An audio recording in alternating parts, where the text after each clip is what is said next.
Hey there, and welcome to Code Funhouse. Are you ready to pack the ultimate snack bag for a movie night? Today, we're going to learn how to use Python lists to organize all your favorite snacks. Whether you love popcorn, chocolate, or fruit, Python lists will help you keep everything in order. Imagine you're getting ready for a movie marathon, and you've got all your favorite snacks spread out. But how do you keep track of everything? That's where Python lists come in. A list is like your digital snack bag.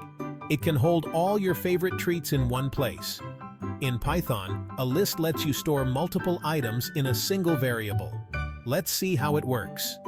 Here's how we create our snack pack.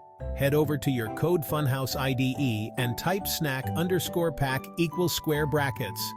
Popcorn, chocolate, gummy bears, fruit snacks.